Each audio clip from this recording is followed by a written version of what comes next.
everyone. Happy 2014. I'm super excited to be back live with Reawaken Your Brilliance. I had a nice 5-week break, and Amnon, my producer, is still talking to me, so I'm super excited to be here. We're going to be talking about consciousness tonight. What is going on for this year in 2014? What do you need to know? How does consciousness affect your everyday life? I was chatting with our guest briefly before the show, and she talked about bringing the energy of food now in consciousness. How is that going to affect what you want to eat? So we're going to talk about that and much, much more tonight. I'm very excited. Or excuse me, this afternoon. I'm excited for our new 4 p.m. time.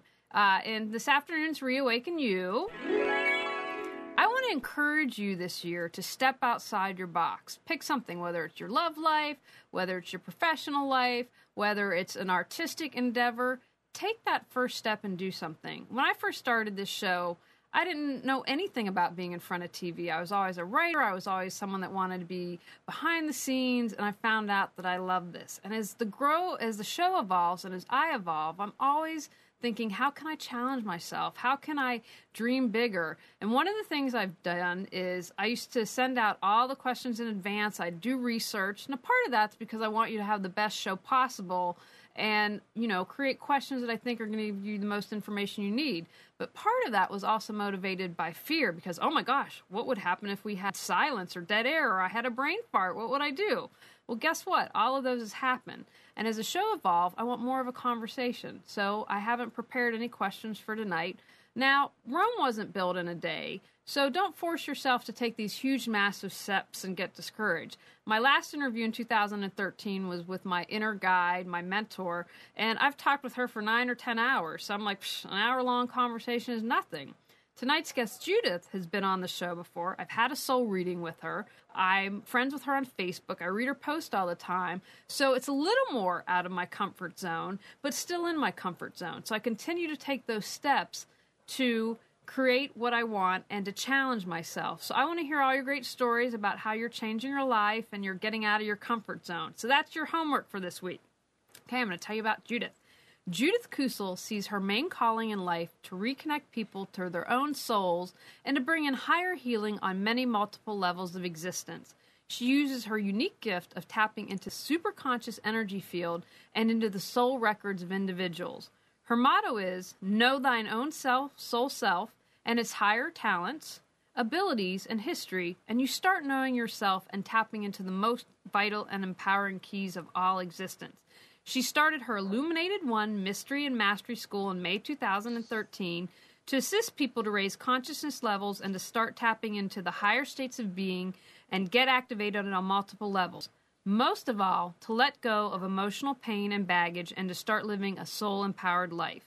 Her greatest gift to mankind and the prayer of her own heart and soul is to be a huge beacon of love, light, higher healing, and higher wisdom and knowledge for this planet and to return the ancient master codes and keys to humanity and to teach those who truly seek with an open and honest heart, soul with integrity, how to tap into the superconscious field. Welcome, Judith. Hello, and thank you for having me on your show. We're super excited to have you, and everyone, there's a great interview on that we did with Judith last year on soul readings, which I'd encourage you to get one. You can learn all about it there, but it's another great interview to check out. So Judith, can you break down for us, what is consciousness? What do you mean when you say that? Consciousness at its very core has got the other word which says awareness. If you become aware why you are on this planet, why you exist, what is it that gives your life meaning and purpose, then you are raising your consciousness.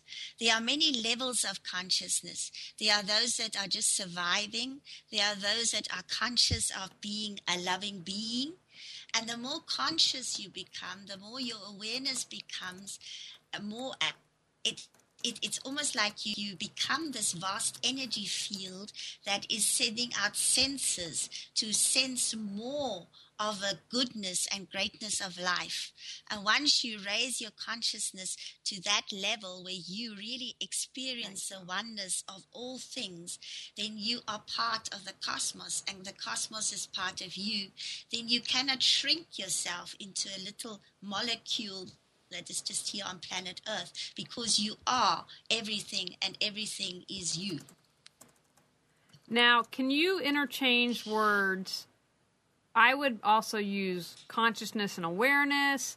Am I off here, or is that okay to interchange them, or is your definition of consciousness pretty much that's what we'd go with?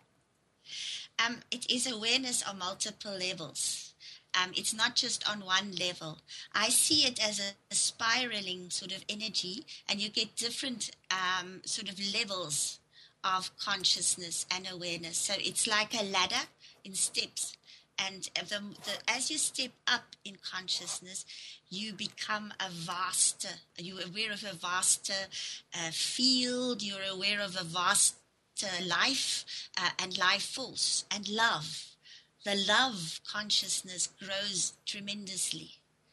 Now, I was thinking about this morning, and, you state, rightfully so, that we're all at different levels of consciousness.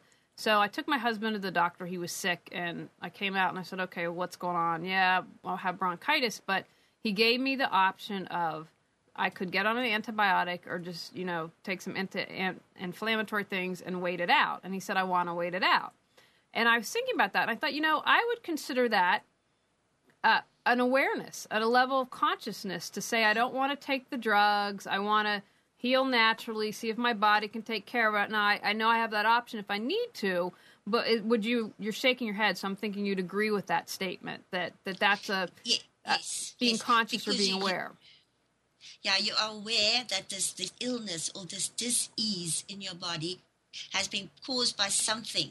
And the more we get into that awareness of why, what is causing it, is it something that I did not make peace with in my life? Is it something that I am not digesting, or is it something that I need to be aware of? And immediately you ask those questions, then you become aware, or you go deeper into the state of awareness, because we are asking questions. Everything in life, the minute that you start asking questions, you will get answers. I had a wonderful teacher when I was in my early 20s. He came from Germany, and we grew up in the apartheid area where everything was just sort of given to you. You were not allowed to question the church. You were not allowed to question your teacher, your parents, and the state. It was just things you'd never question. And he actually started to break that concept down and said, question everything. Don't ever take anything just for granted, but question it. And if you question something, you will always get answers from 3 different sources, and then that's the truth. But everybody's got his or her own truth. In other words, my truth is what is essential for my soul to live by, but it might not be your truth, because you have to learn different lessons in life from what I have to learn. So that is the beauty of life, is that we're all on this journey in life, but we are different because we all experience life at a different level. And sometimes that is something that we have to take into equation, because I cannot say I'm greater than you because I might have a higher level consciousness. I'm just conscious in a different awareness field. No, But you are conscious in the field that you are in. So in other words, we enhance each other in the end, because we exist on multiple levels of existence. And, there are so many questions here I have. But one, so then Yes. I'm going to assume we fluctuate. Like we had talked prior to the show about, I had told you this tweet that someone from West Virginia, and someone made a horrible tweet with the chemical spell and saying West Virginians can now get rid of incest. My first initial reaction was anger. And I was like, okay, well, you have to clear something up, have gratitude for that, and then respond appropriately. But in that moment, I wasn't vibing high, but then I sunk back down and got back up. So then levels of consciousness are fluid, and they and go in fluid. between. Okay. And because, the thing is, we're not all on even keel on this planet, because we always get challenged. But the thing is, we have a choice. We have like you said, You got angry, but then you got back to the state of love again. So I often get, and as soon as I get angry or upset about something, I now immediately ask myself, why? What is causing it? Why am I? What is triggering here?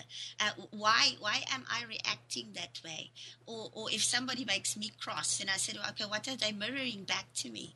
What have I not made peace with within myself? It's asking these questions that help us to go deeper within. And consciousness starts within. It does never start without. It always starts within. That is why there's this beautiful thing is as above, so below. Whatever is above you is inside you. And what is around you is inside you as well. You have a whole cosmos within yourself because you are part of that cosmos.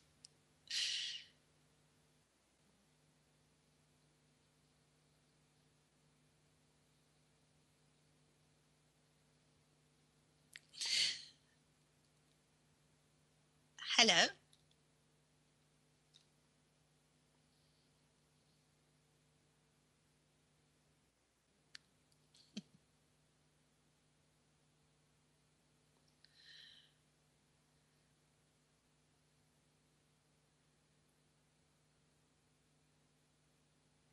Okay. Hey, can you hear us now? Yeah. Sorry, we had a little bit of a technical difficulty. What I was curious about, you mentioned that about the truth and that you have a different truth because of your soul's journey than my truth. Do we have universal truths? Yes, we have. And that is why we will get to the stage where we agree on what is the truth. I often thought about it. It's not, some people challenge us on many levels because they say things and we say, well, I don't quite agree with that. That's why you've got to sit and think about it. Now, where, you've got a gut feeling deep inside of you.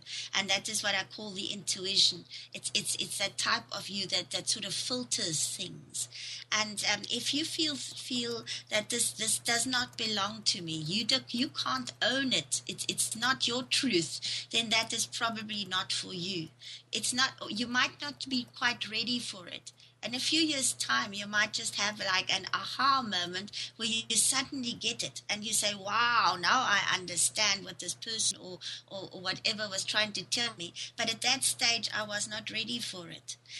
It's like a growth phase that we go through. I remember about 4 or 5 years ago, I was in a situation where I was given some things that I had to learn at that stage because I was doing a course. And at that stage, I could not see the truth of this. I questioned everything.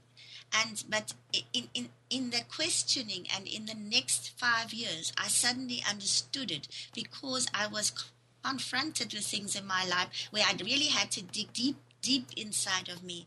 And then I realized that what was given to me was the truth, but I was not ready for that at that stage. So it's a growth phase. That is the wonder of life, is that we're always growing into something. We are growing and becoming constantly.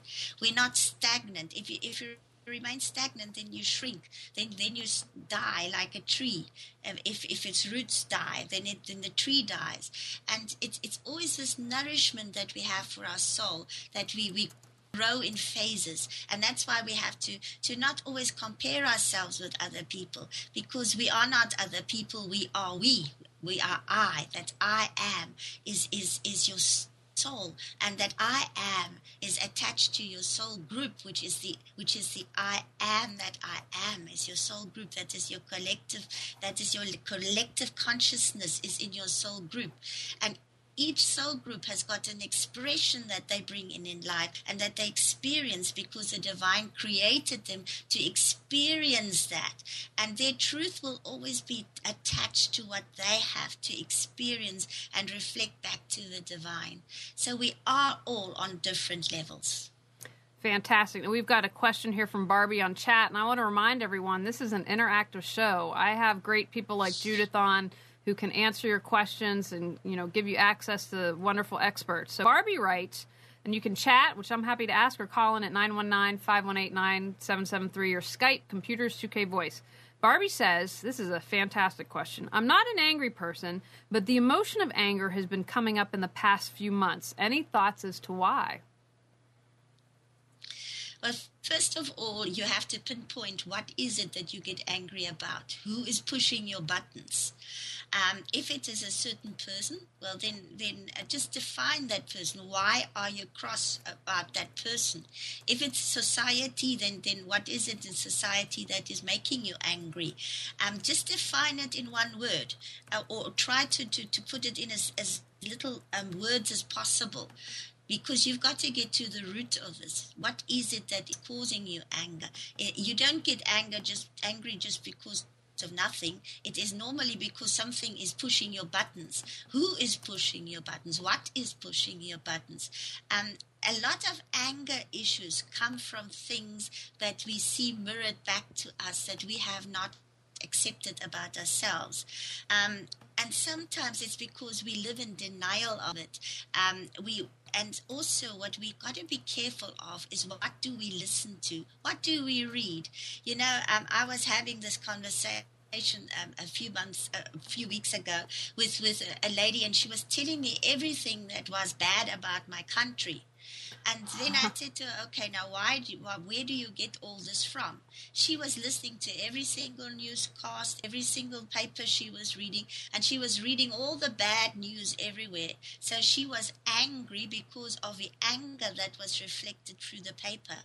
So you've got to be a bit cautious about what you read, what do you listen to, what is it that you are constantly digesting. You know, everything that comes to you is on an energy wave.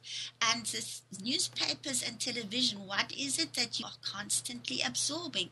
Because everything you are absorbing in will go into your subconscious mind. If you are constantly watching bad news, that bad news will go into your subconscious, and that is what you will live. So we've got to be a bit discerning about what we let into our lives. And also, if somebody makes you very much angry, then go and say, okay, I can't stand the way the person does blah, blah, blah, blah. Write that down. And then just go and look at yourself and say to yourself, where have I got the same trait that I see in this person? And, you know, I had to go through this exercise a few years ago where I had death threats coming my way, and this particular man had said that he would see to it that I got destroyed. And I was sat down in this exercise, and I had to see where I had exactly the same character trait as this man. And I stood there, and I remember that, and I said, I cannot do this because it's not me. Until I actually found that I had that same trait in me somewhere and owned it, I could not get healed because I had to own that in myself. And then I had to own that this person was loved and lovable by other persons who saw the nice side of it where I only saw the dark side. Truly enough, he had a wife and children who loved him. So you see, if we get into that stage, we owning things. We see that there is not just one side to it. There's always another side. For every negative, there's a positive. For every bad thing, there's a good thing. It's just a matter of getting ourselves right into the right frame where we actually acknowledge that we have got a shadow side and we've got a light side.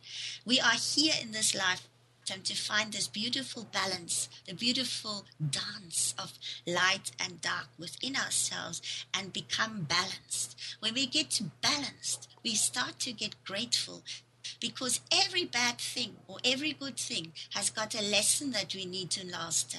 And we will find that if somebody was horrible to us, then somebody was in that very same moment when that happened, somebody was picking us up and somebody was loving us. Even if it was an angel or it was an archangel or somebody else, there was always somebody in that moment helping us.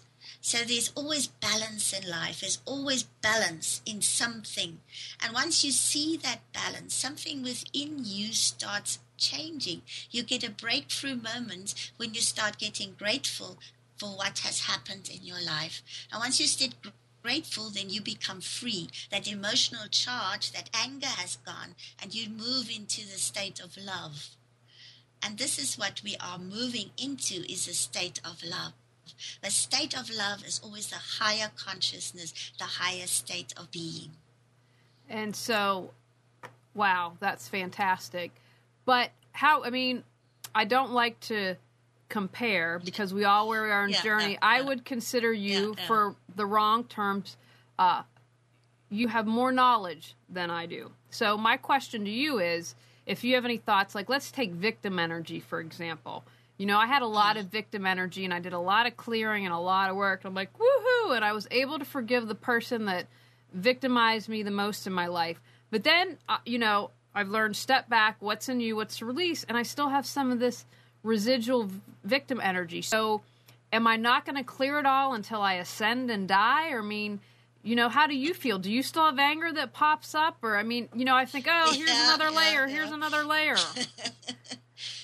I'm just as human as you are. As long as we are alive on this planet, we're going to get challenged. And as long as we are alive on this planet, we're not going to get perfect. If people come to me, I often get letters and this person say, I'm this ascended master, who's on earth. Then I start questioning, because as long as you are on this planet, you will have trials and tribulations, and you will have things that you need to work on in yourself, because we are just not perfect. And the thing is, you can go and live in a cave in the Himalaya and meditate all day long, but what use is that?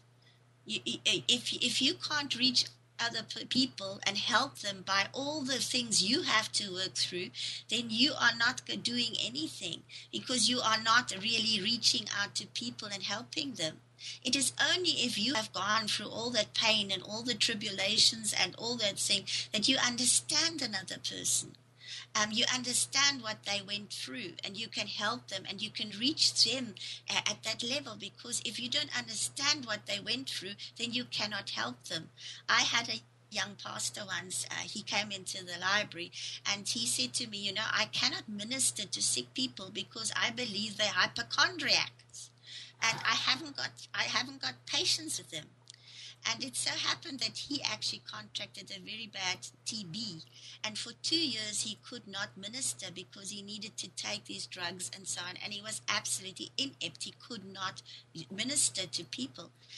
And I remember he came back into the library and he said to me, for the first time in my life, I've got empathy and understanding. That has been the blessing of my illness, because now I can really pray with all my heart and soul, and I can minister to people. So you see the blessing he saw the blessing in his illness, because he now could actually reach out to people and understand them, and understand that what they were not hypochondriac, but they really had issues that he needed to help them with. Now, you had mentioned that we're moving, or I don't know if you said moving, or are in a place of love. When you say that, do you mean what I've heard termed the fifth dimension? Yes. The fifth dimension is a state of love, where we are in balance, where the shadow and the light has found balance, and we get to the state of higher love. But it's not going to happen overnight. It's a state that is moving in. We already are in the fourth dimension, and this year the fifth dimension is really going to get anchored in. I see that when I go walking, because when I go walking, I'm always very conscious of what I see. I try to really see the trees, and I feel them. I go and hug them. or when I see a flower, I want to absorb that flower. I want to really get into the geometrical pattern of it, and the whole energy that goes with the flower. And I'm finding that the energies around the flowers and the trees have changed. It's become brighter around. The halo has become brighter around them. And I'm sensing the same with people, because if we get into our hearts and the space of our hearts, we start experiencing experiencing life from a higher place. It's not that we are, a lot of people, they go into these new age movements, and they go sky high. They're living in the cosmos, and they're not on earth. That is not how to do it. We are still part of the earth. We've got to anchor ourselves firmly into earth, because our mission here is on planet earth. And it doesn't help if we are with our head up there and we are floating somewhere between heaven and earth, and we're not grounding in our work. We need to have our roots firmly in Mother Earth and rooted in there. And that is why it's so important to get your energies in the heart moving. And really, I have this beautiful meditation that I can share with you today that I do every single day, and it really opens the heart, and it makes the awareness of a loving energy more inside you, because you've got to bring this into every single organ and every part of your body, and also into your not only in your physical body, but also in your mental and emotional and your spiritual bodies. Yes. We don't have just... We have got 12 bodies, and we've forgotten that. If you would love to lead us in an exercise, that'd be fantastic. And everyone, this is recorded, so if you're driving or doing cooking and watching this or doing whatever, you'll be able to watch it again. But yeah, and I would love, and so this is something that anyone can do at any time. And you talk about opening your heart, but this would help raise their consciousness, correct? Yes, that's right. It does. Because you're bringing in light and love into every single part of yourself. It's in the molecular structure. It's in the cellular structure. It's in the DNA structure. And you know what is the most wonderful thing? When I started 5 years ago, and I asked myself why I was born in Africa, I've been led to really go into all these energies centers in Africa and to retrieve information there, and which is all in my book, which is going to hopefully get published this year. But what a really interesting thing that came up when I was starting my courses in May this last year with my students, and we were doing these exercises of cleansing the emotional pain and releasing that, and systematically bringing in more light into your body, and getting your light bridge. We have our chakras, which are the energy wheels in the body. Everybody thinks we've only got 7. We haven't got 7. Now that we're going into the higher dimensional state, we actually have got 12 chakras open, and that is the first thing you've got to learn to do is actually get your Earth Star chakra, which sits beneath your feet. It's like a triangle. It's like a pyramid going down from the soles of your feet and forms the Earth Star underneath your feet. It's about 30 inches underneath your feet. And then you got to have your sacral chakra goes into 2 chakras. It becomes the sacral and the navel chakra. And then you get, and then above your head, where your crown is, there are 3 of chakras. The causal chakra is just behind your head, and then you've got your soul star, which is very important because through your soul star you reconnect to your soul group, and then your stellar gateway is where you have get the cosmic consciousness comes through the stellar gateway. That is our gateway, that is our transmission station, where we get the higher energies in and through us and into our bodies. Now, if we add to that, so we've got our whole light bridge going, and we've got it right up to the divine source, and we pull the energies down and into the Earth Star, and then into the middle of the Earth, so that we're finally grounded in Mother Earth, and there's a huge sun pyramid in the middle of the Earth, which holds the old energy of the Earth, the heart energies of the Earth, the love energies with it. So we pull that into our beings, but what we have to do simultaneously to that is we have to get the love energies into our heart. And we've got to open the petals of our heart. And that is the female energy that is now coming back, the divine female energies, which is pure love. It is love in all its state. That divine energy is the most beautiful energies that are being returned to planet Earth. And If you bring love into every single cell and molecule of your body, the DNA strands, the glands, the organs, and then the most important place where we have to get the energies in now, and each energy is a vortex energy center in itself, is the spinal cord. We've got 33 vertebrae in the spinal cord, which is the 33 sound octaves of the universe, which is the cosmic octaves. And those are being opened now simultaneously.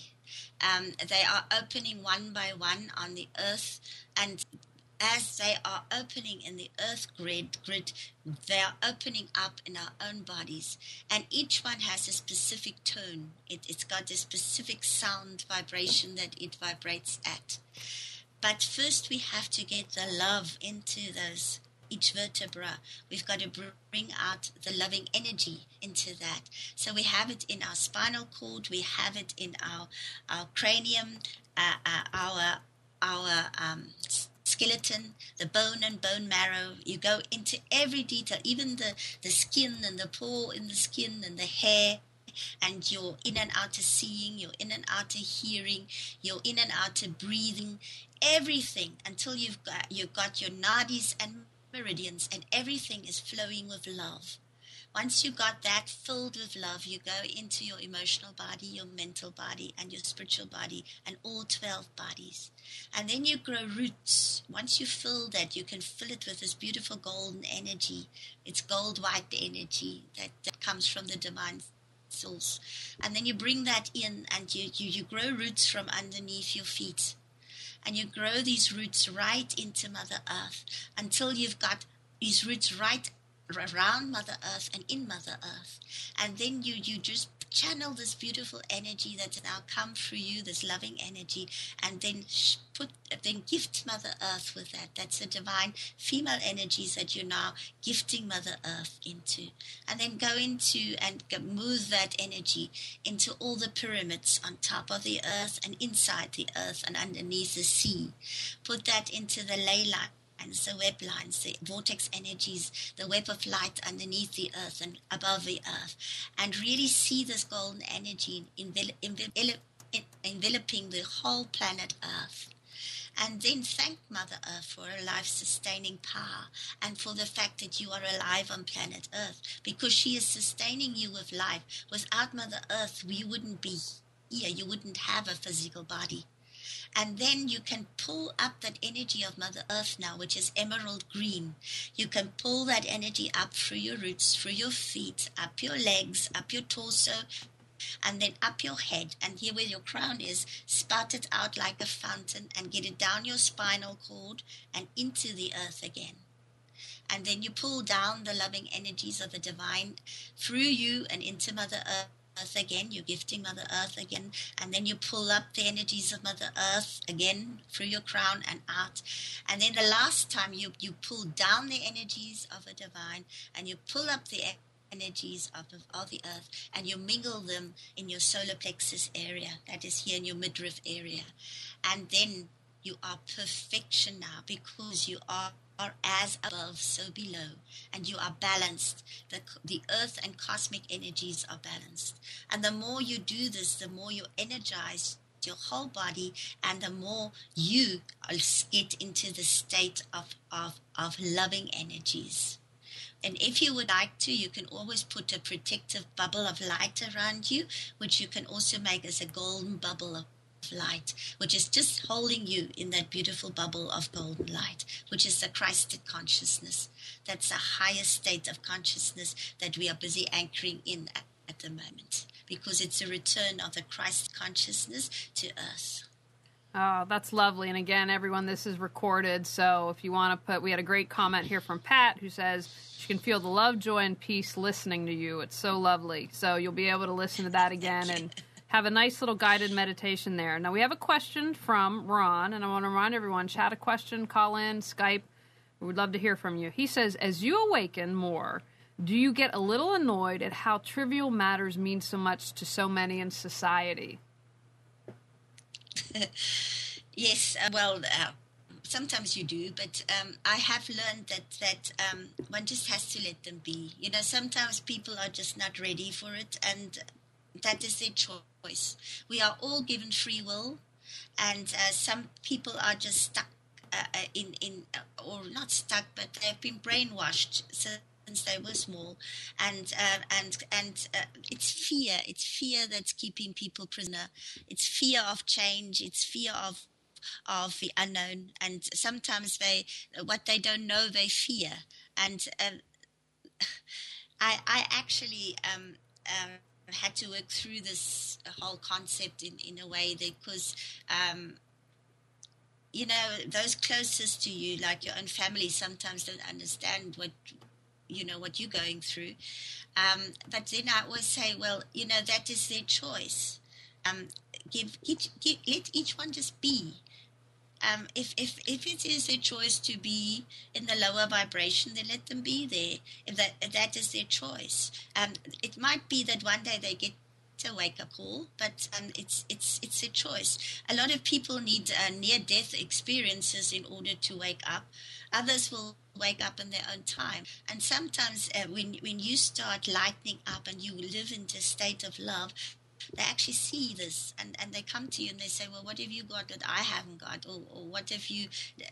It's always an interplay. And I believe that every moment that we live, we are like a living book. People can read us. What do they read there? What do you want them to read there? And if they really see that love and light coming out of you, at one stage they will sort of think, well, what has she got? Or what has he got that I haven't got? What am I losing out on? And then you can get to conversation with them. Nobody is ever so lost that they're completely lost, and nobody is ever so high in the sky that they cannot learn more. So as long as we are on this planet, we are going to get into this learning curve, and sometimes they will have their learning curves in a different manner, in a different way. There's no right or wrong. Everybody just goes on their own pace. Ah, that's wonderful. I want to switch gears for a second because this just popped. I'd love to talk about, we're actually doing do online classes on Reawaken Your Brilliance, and we're going to have one February 4th on how to be a conscious parent, because I think that's really important. Can you talk maybe about the children? Because I get a lot of my information from you. I read all your Facebook stuff about the children that are coming in now, and you predicted I have twins, and that's going to happen very shortly. I can feel it, and I, Oh, that's wonderful. Well, it was interesting because of things I've read, and I thought, well, what's going on? And I read, I think on your thing or somewhere, there's an energy pump, and I'm like, okay, they obviously have a ton of stuff to teach me. So talk a moment about consciousness and children coming in, or whatever you think's important, kids that are here now, whatever you think is important for our audience to know. Okay, I just want to say that one has to be very conscious about how a child is conceived, first of all, because if the souls normally hover around the parents that they want to be born to, it is normally because they sense that the mother is ready to have a child or whatever, and if a child is not born or conceived in love, in total love, then the child is going to have some problems later on in life. It's very interesting because I was listening to Dr. Bruce Lipton the other day, where he said that this scientific study was done that about the whole pregnancy issue, and how a lot of if a mother is angry during this whole pregnancy period, that and all the emotional issues of the mother already gets programmed into the embryo in the mother's womb. So by the time the child grows up, it already has got all the emotions of the mother ingrained in it. And I thought to myself, wow, I've always subconsciously understood this, but now it's being confirmed. So it's always, if you are like in conceiving state and you want to have a child, just bear this in mind.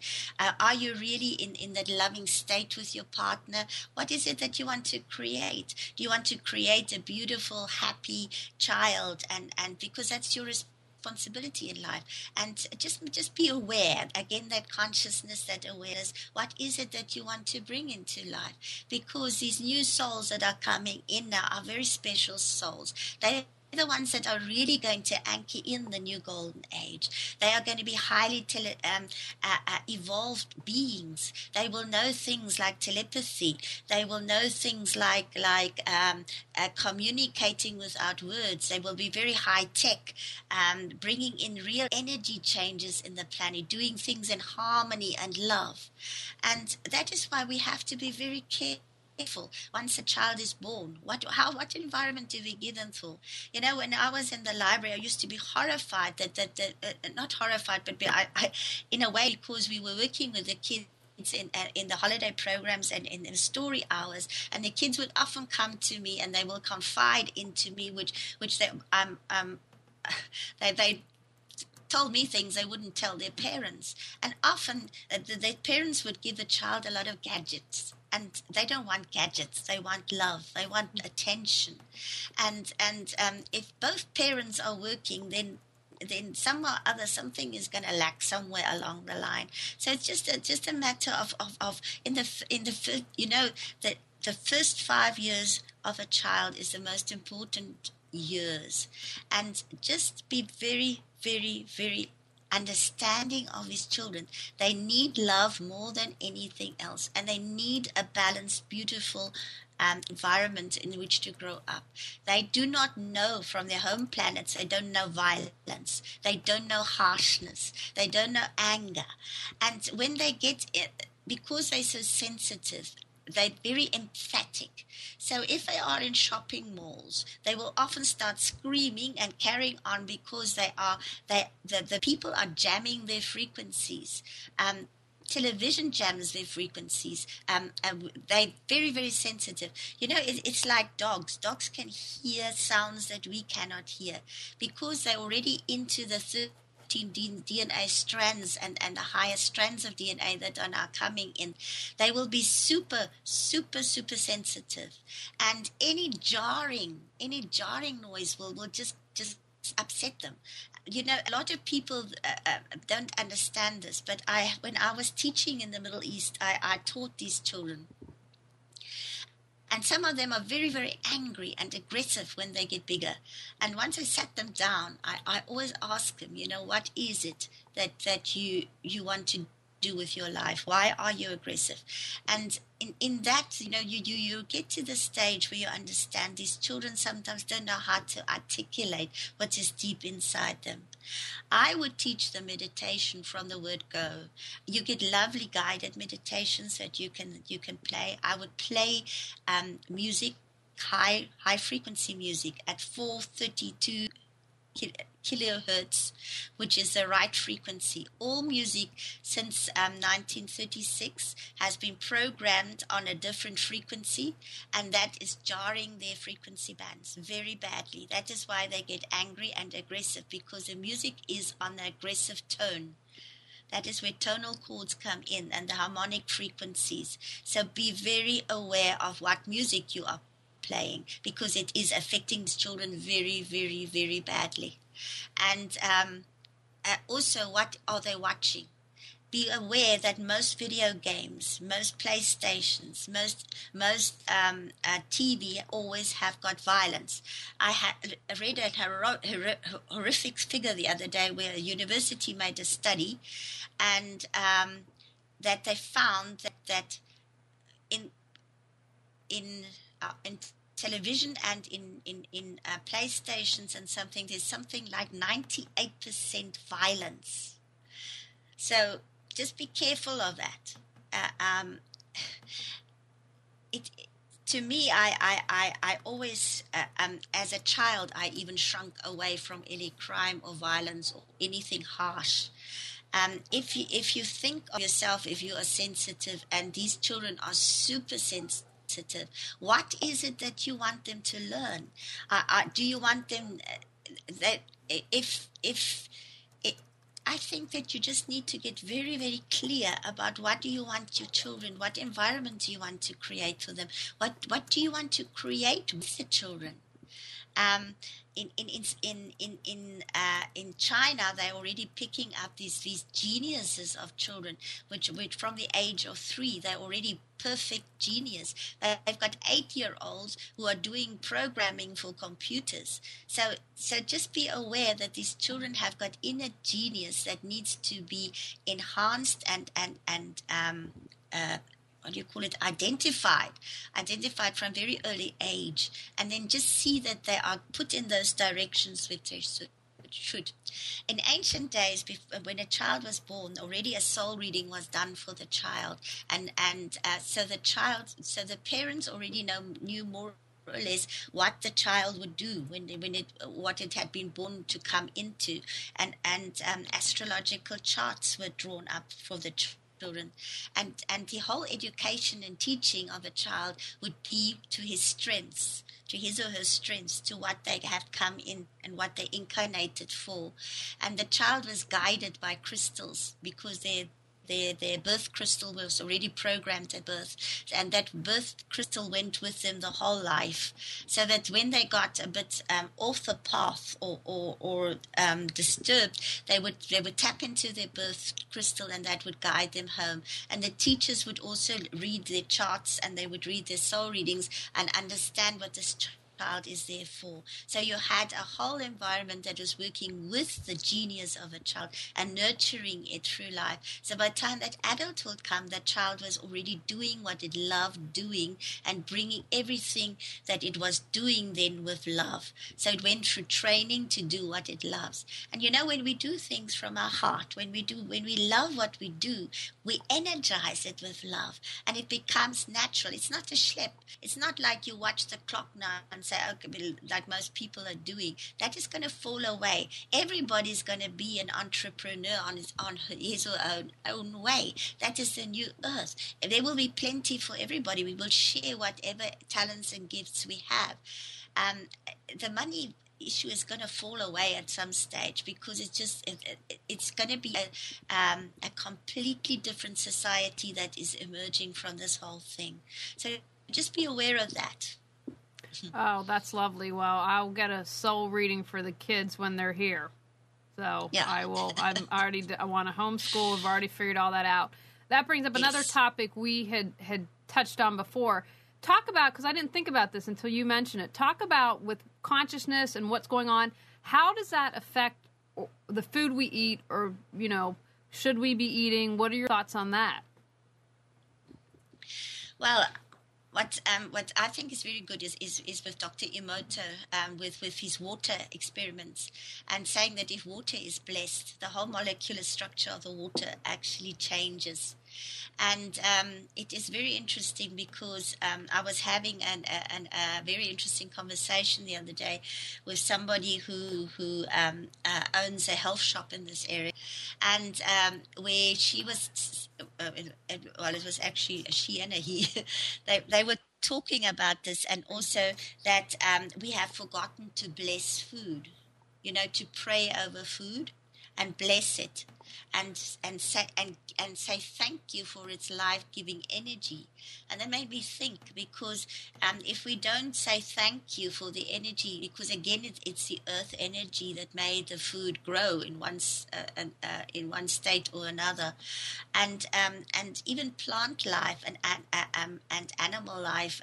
And everything has got a life to it. It's got a soul, and it's got a geometrical structure within it. The ancient, they studied the geometrical structures of plants, and also what food they ate. And some geometrical structures are more energized than others. And we're going to get to the stage where we are actually going to look at the energy level of food more than the actual structure of food. It's that whole genetic manipulation that we did with some foods, like with wheat, for instance, has become indigestible to most people because of all the genetic engineering that went with it. So sometimes our digestion can't take certain foods anymore, because if we go into a certain light level or a certain energy level, we will find that we get intolerance of some foods. But one way to find find out that is just to see what if you get sick from food, then you then just don't eat it, because your each body will be different, because we are in different energy levels or whatever. But just to safeguard that, or to really understand that, is to just bless our food. Just energize it. What you can do is you can ask the angels for golden hands if you want to. Just do this. You rub your hands and then you are energized. So those that do Reiki, you could say Reiki on, Reiki, whatever. And then you just energize it through your hands and you bless it.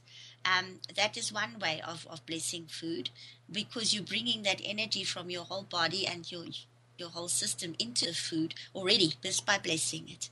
You are energizing it, and the molecular structure within that food will immediately lighten up, just like water does. Which is quite interesting. And I think if more experiments in that will be done, they actually see that something is energized into that food. And then also just look at natural foods. Try to eat it as naturally as possible. More salads, more raw food, or even these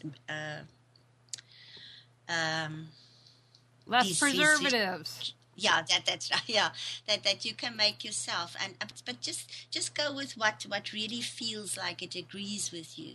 Because I've found lately that I've got food tolerances for a lot of things that I used to love eating before, which I can't eat anymore, and I have just understood that it just doesn't agree with me anymore. But I really try now to bless my food, and to also understand that it nourishes me, it gives me energies, and then also look at what gives you energy, because with wheat and vegetables and so on, they've got a very low energy that they give out. Proteins, your energy lasts longer. So just see that you can get something that's naturally protein if you don't want to eat meat or chicken or fish. But that is naturally energetic. What gives you energy, and then eat that. I think it's more a question of what comes naturally, what feels good for you, what you feel is enhancing your energy feels, and I believe that you will naturally and instinctively know what to eat. And just ask for guidance too. You can ask your higher self what you want to eat, and work with Archangel Raphael and Mother Mary. And I'm doing that lately. I'm just saying, well, what is best for my body, that I eat that or drink that, and then you will be guided. Oh, that's fantastic. I think that that's so important. And, I've been guided. I'm doing a cleanse right now, and to get my body healthier for the kids. And I've felt them like, you need to, come on, Mom, get the lead out. Let's do something here. So, and I've started, cause I drive the bus in my home, and I'm the one that mainly cooks and shops. And I'm like, you know what, I can make guacamole. I can make hummus. And I did kind of a little experiment before Christmas, and I found that I want to eat gluten-free because I think I do feel better. But I was like, you eat too many preservatives. That's just, come on now. That's not good stuff. So I'm convinced that if we all ate healthier and fresh food and raw food and incorporated that we wouldn't have all the insensitivities and tolerances that we do to intolerances to food, that would make a huge difference. But it would make sense that as we rise in consciousness, that food would follow as well. And I would love your thoughts. Yeah.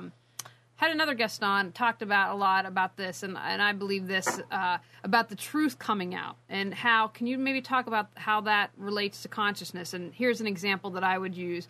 With the priest scandal within the Catholic Church that was hidden for years, kept in the dark, they were just sent around to different parishes, but that's all coming out. But that would be an example. Would you say that was due to consciousness rising? I think we're going to hear a lot more in different things, but if you could talk about that. Yes, can I just explain something? I get so many people that that send me letters, I actually sat the other day and thought to myself, I must really do a sort of like a course in relationships or something. But the whole thing is that in ancient time there was this beautiful balance between man and female. There was this beautiful balance, and it was and union was sacred. It was considered sacred. And the thing is, you didn't just go and have anybody as your mate. You would go to the temples, and they would read your birth chart again and your soul readings, and they would see who's compatible with you. And it's not just compatible on a physical level, it's compatible on a soul level, on a mind level, and on a spiritual level. And it comes to something that is profound, because if you really are in sync with somebody on that level, then you will automatically have a different love relationship than it's just pure physical. It's just one of those things. So that was in the beginning. It was a beautiful balance. The real fall of mankind was when it's all in my book, but I just want to put it in a nutshell, so that people understand. There was at that stage, there was a wars in heaven that broke out. And what happened is an infiltration came to earth, which is almost like a virus that spread. And in that stage, people started getting from out of their heart-centeredness and their heart-centeredness living. Some of them, a fraction of them, started to get into the mind. And then they started to understand that if you control people, then you can manipulate them. You can manipulate them in all areas. And they found that people were most susceptible in the sexual area, and especially with women, because if it was understood then that if you could get into the sexual energy field of a woman, you could start manipulating her. Some could even start pulling that energy out, the sexual energy out there, like sexual energy vampires. And this started to where all the misunderstanding and the misuse of sexual energies started coming into the planet. In that the people who misused that whole energy, and they started mind control. In Atlantis, they actually planted control boxes into people here in the throat area. That's why people often have thyroid problems today, and also problems with speaking out, because of that control boxes that they used to play in. So they were controlling the masses, and that was the downfall of Atlantis. That's why one of the reasons that Atlantis sank under the sea. Lemuria was the same thing, but Lemuria, the people were androgynous, and then Atlantis rose, and in the later years of Lemuria, and the Lemurians saw that the Atlantis had two bodies. They had a male and female body, and they were androgynous. And then one of the most ingenious people, and well, it wasn't we can say they're ingenious or not, they invented a method that they could actually create from the androgynous body to a male and a female form. So some of those Lemurians actually chose them to have two bodies. And that created tremendous problems, which was one of the reasons the Lemurians actually then also had the downfall of their civilization, is they found that the partners then found other partners. So you're two halves of the same half, but the one half went here and the other one went there, and then they had multiple partners. So this was a total mess that eventually started from this whole thing, and it was karmic links that came in. So all these patterns were created from Lemuria and Atlantis and so on, and carried over into incarnations. Now, a lot of those people that started that whole mess when this whole thing have done this for how many years, and all the karmic links, and they're still doing it. But because of that, they actually, the Earth went from the seventh dimensional state, fell into the third. So you can imagine we were here and we fell there. So now we're moving up again. So these people that pulled us down, that pulled us into this whole state there, they cannot go up into the higher ones unless they start what do you say, the darkness comes into the light, or the light puts a spotlight onto that. And that means that all this mess is going to come out, because these are old patterns that were created. Now, we're sitting in a time frame where we have to start new patterns. So in other words, all these old patterns that were created from Lemuria and Atlantis and so on are now coming to the fore. And it's normally the same old souls that were involved in the same old things. And that is something that I'm really finding in my whole research and in my soul readings and so on. It's always the same old patterns that were created over many lifetimes that are now resurfacing again. But now we're sitting for this beautiful choice. Do we carry on with all this muck and dirt, or do we now start moving into a higher vibration? Now, I see it as a swirling, twirling sort of like consciousness level. It spins like a car wheel. If the faster the car wheel spins, the less visible it becomes. It's the same with all this muck. Now, if you're in the third dimension, you cannot go into the faster spinning dimension of the fourth or the fifth, because if your energy level is too low, you're too dense. You cannot move into the higher dimensions. So, to me, it's all a matter now that all these things are coming to the fore, because we as a mankind, the collective consciousness, needs to understand and become aware. What were the things, what were the patterns that we created? Greg Braden has this beautiful book about fractal time that he wrote about patterns that mankind created, destructive patterns. And in the end, he says that unless we learn to create new patterns, those old patterns are going to suck us in again. So our challenge at this time is to create new patterns. So all this muck happened, yes, but now it's serving us in the thing that we can now create a new pattern. Do we really want to have a society that is ill like that, or do we create wholeness now? Do we create disease, or do we create health? Do we create you see, it's all a matter now of choice. We have a free will, we have choice. Do you have a choice to stay in the 3D world and do all those things, or do you want to go move into a higher state? And the thing is, it's not the collective consciousness and the collective patterns start with ourselves. We cannot pass the buck and we say, well, they did that. We are they, and they are us. We're never separated from the whole. So we have to take responsibility. We have to take responsibility for our own lives to keep that clean and to keep the best, to live our truth and our authenticity.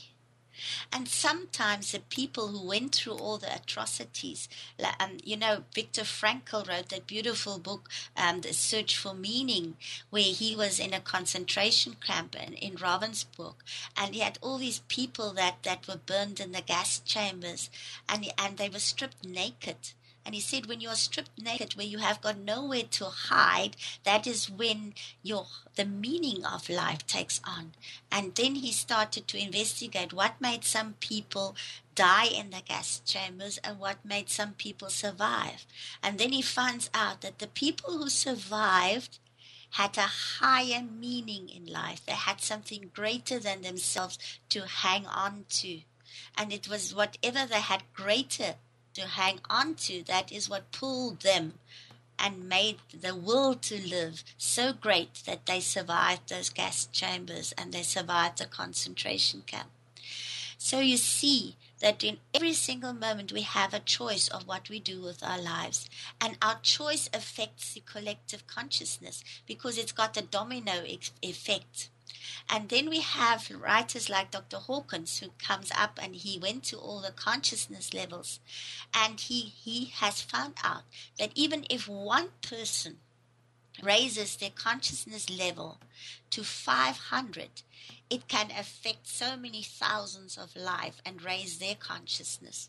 So isn't that wonderful? If one can raise the consciousness to that level, then the rest go up. So we must never, ever underestimate the power of ourselves. We can make a difference in this life, but it starts with ourselves. And that's a great lead into my next question. What one thing can people do tonight, tomorrow morning, to reawaken their brilliance? To go deep inside, to reconnect with your inner soul, core self, your inner soul self. You know, before you are born, you are a soul.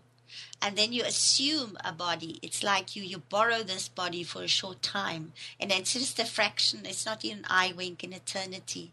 And if you remember that you are soul, then you reconnect to that and you remember why you came here. We didn't come here by accident. We all came in with special gifts and talents and abilities to gift mankind with.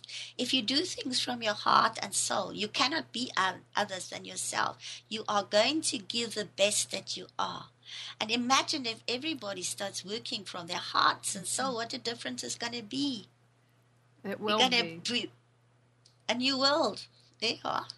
Now, Judith, we're out of time. We're just going to have you on again. Sorry, you're just going to have to join us again sometime in the future. But tell people website, how to reach you. You mentioned your book coming out, any classes, whatever information you'd like to share.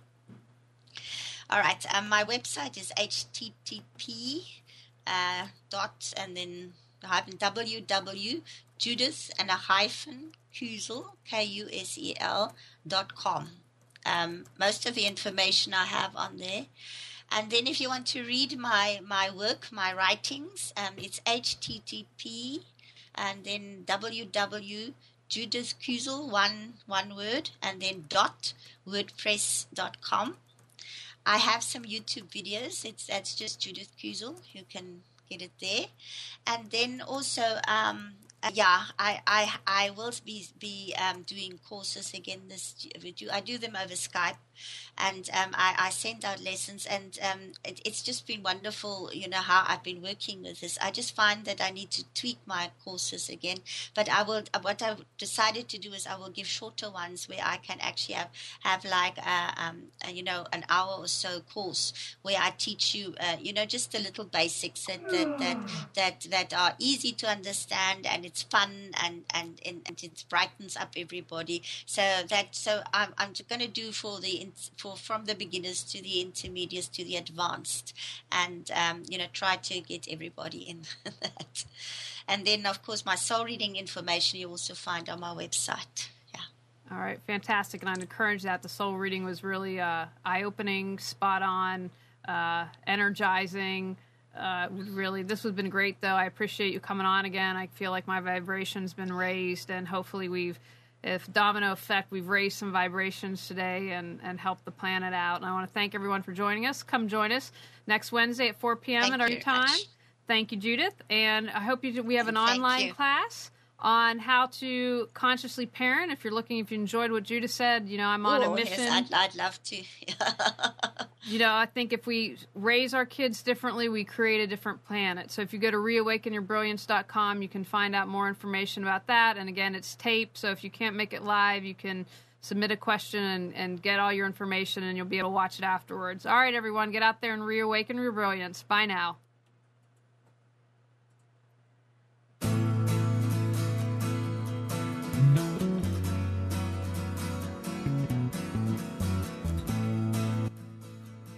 You are tuned to the Nissan Communications Network. Our weekly lineup of call-in programs includes Computers 2K Now with Amnon Nissan, Health In with Debbie Bruck, Breaking Free with Marilyn Shannon, Lessons of Vietnam with NCVVI members, Reawaken Your Brilliance with Julie Seibert. And if you tuned in too late, you can always watch each program in its entirety or download an MP3 audio file of it at www.nissancommunications.com. Sponsored by ThatVidBlasterGuy.com, CarolinaApparel.com, and DeltaForce.net.